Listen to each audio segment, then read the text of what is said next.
en la historia de nuestro país. Hoy es una efeméride muy importante y es por eso que el querido profe Gonzalo Farías nos cuenta sobre la historia de José de San Martín. Mirá. Cada 17 de agosto se conmemora y se recuerda la muerte del general José Francisco de San Martín, es decir, su paso a la inmortalidad. San Martín es una figura insolayable en la historia de América Latina y en América del Sur. Es uno de los grandes libertadores de los pueblos y los países actuales de Argentina, Chile y Perú. Junto a Bolívar son los grandes referentes de la lucha por la independencia que en el continente se llevó a cabo a partir de 1811 hasta 1824. Es más, Bolívar y San Martín se encontraron en el famoso encuentro de Guayaquil, que pudo ser posible gracias a la participación de dos mujeres que en ese momento eran las amantes tanto de Bolívar como de San Martín, entre ellos Manuela Paz, que era llamada la Generala, y por el otro lado Rosa Campuzano de Cornejo, que era llamada la Protectora. Ambas terminan por comprometerse y logran que la reunión entre los dos grandes máximos militares y aparte libertadores del continente pueda producirse. Fue así como Bolívar y San Martín se encuentran, como dije anteriormente, en Guayaquil, y las diferencias políticas, militares, incluso de personalidades, hacen que San Martín comprenda que no puede combatir al lado de Bolívar, porque Bolívar también le hace sentir que no puede haber dos generales en un mismo ejército. Por lo tanto, demostrando una vez más su poco egoísmo, su búsqueda o la falta de búsqueda personales y de grandeza, renuncia, pone primero la causa de la libertad de América por encima de sus propios intereses y objetivos particulares y le entrega el mando del ejército de los Andes a Bolívar, que va a ser quien culmina este proceso de lucha de la independencia en 1824. Para analizar la vida de San Martín siempre lo tenemos que hacer en base a los contextos. No podemos centrarnos a hacer la historia de una persona en particular porque sería un error, no sería historia, sería biografía. En cambio, la historia puede utilizar la vida de esa persona y transformarla rápidamente mediante los análisis y la reflexión de los procesos, de los sucesos, de los hechos y de los acontecimientos y del contexto en el cual vive esa persona para poder hacer historia.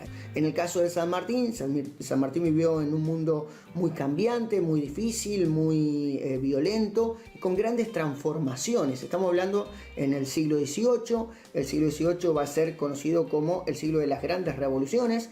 Por mencionar alguno, en 1776 se produce la independencia de las 13 colonias de los Estados Unidos, que es la primera colonia que se independiza de una potencia europea, en este caso Gran Bretaña.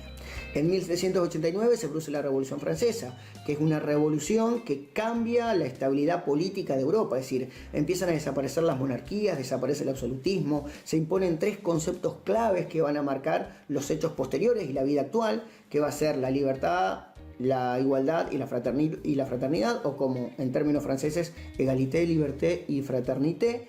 Y a eso se le suma también la Declaración Universal de los Derechos del Ciudadano y del Hombre, que definen en su primer artículo que todos los hombres nacen libres e iguales. Su carrera militar, este San Martín militar, tiene un aspecto muy importante porque se destacó siempre, tanto por su valor como su inventiva. Y en dos oportunidades San Martín va a ser salvado, su vida va a ser salvada en combate. Primero en 1808, en donde Juan de Dios lo salva de caer muerto, preanunciando lo que pasaría en 1813 con Cabral.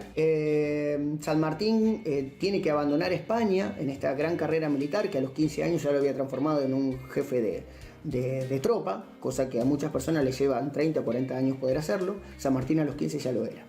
Pero para 1808, con la invasión francesa y la Revolución Francesa, los soldados y en este caso los oficiales sudamericanos empiezan a ser mal vistos y empiezan a ser perseguidos, primero por su afinidad a la Revolución Francesa y sobre todo a las ideas liberales. San Martín era un liberal que empieza a enfrentarse a los absolutistas, que también estaban en el ejército español, y bueno, en ese contexto de clima de inestabilidad política, de luchas y de persecuciones, San Martín decide volver a América.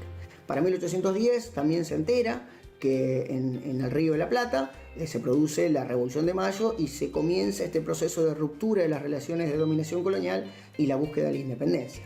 Para 1812 ya San Martín está instalado en el Río de la Plata, empieza a vincularse con lo que es la Sociedad Patriótica formada por Bernardo de Monteagudo.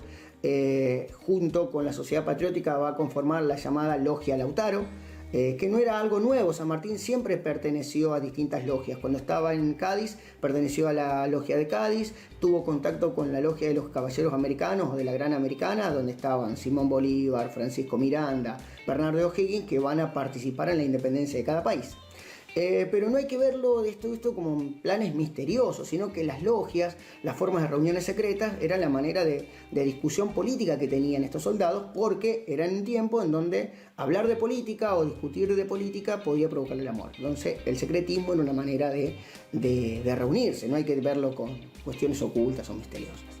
Ya instalado en el Río de la Plata, San Martín con la logia Lautaro y las malas relaciones que tiene con el primer triunvirato, provoca la caída del primer triunvirato, se conforma el segundo triunvirato y se llama la Asamblea del año 13 con el objetivo de la independencia y la constitución, cosa que no se logra, pero sí se logran otros elementos importantes, como se define cuál es la escarapela, el himno y la libertad de vientres. San Martín, con el cruce de los Andes, permite liberar Chile, luego no se detiene en Chile, va y libera Lima, porque hay que entender también que en ese momento en América había dos grandes focos de poder realista, por un lado el Alto del Perú y por el otro Montevideo. Montevideo va a ser aplastado por Artigas, a partir de 1815 ya la amenaza realista en Montevideo desaparece, pero sí se mantiene hasta último momento la amenaza realista en el Alto del Perú, y ese es el objetivo de San Martín, liberar el Alto del Perú. Lo que sí empieza a marcar la década del 20 del siglo XIX es que el proyecto político de San Martín empieza a tener serios problemas, hay muchas traiciones personales, en Lima es en donde se lleva grandes decepciones, porque los seguidores que lo apoyaron en el proceso de la independencia no lo apoyaron a la hora de la construcción de su modelo político de lo que debería ser Perú. Es allí, en la década del 20, en donde decide dejar el Río de la Plata y viaja a Europa. Y en estos años en Europa decide primero habitar en París, pero los Borbones le rechazan la posibilidad de vivir en París. Entonces decide ir a vivir a Londres. En Londres su situación económica es muy mala, vive en la miseria y la calidad de vida en Londres era muy cara. Entonces decide mudarse a Bruselas, en la cual vive 6 años. Para 1830 regresa a París. Su situación económica cambia porque Rosas, en lo que en ese momento se llamaba la Federación Argentina, decide pagarle todos los años atrasados de su sueldo, y en el Perú también los amigos y sectores afines a San Martín también deciden hacer lo mismo. Entonces, a partir de 1830 empieza a manejar una importante fortuna que le permite comprar una casa, un departamento muy importante en la calle Rue Saint-Georges en París, y una casa de campo. Los últimos años de San Martín lo va a vivir en Boulogne-sur-Mer, en un departamento pequeño arriba de lo que era una biblioteca, que al principio le pareció una muy buena idea porque podía consultar los libros a la noche, pero no lo pudo hacer porque una ceguera lo empezó a atacar.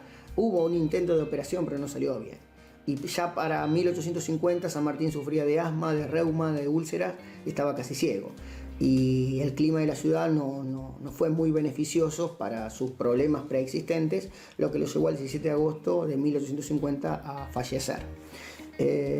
Lo que sí hay que marcar, para cerrar, la idea del padre de la patria. San Martín deja un legado inmenso desde el punto de vista militar, político, ideológico, pero también nos deja un modelo a seguir, es decir, esa forma de vida heroica o modélica, para nada referencial y siempre entregado hacia el otro, es decir, esta fuerza empática, lo que demuestra es que siempre hay una causa colectiva más importante que las causas personales. Llegamos al final, hemos terminado el programa del día de hoy, pero nos vamos a encontrar, por supuesto, mañana miércoles en la mitad de la semana para seguir celebrando juntos. Les recuerdo que nuestras redes sociales, @recreodiario, están a disposición para que ustedes nos manden fotos y videos de lo que quieran de su celebración y del festejo del Día de la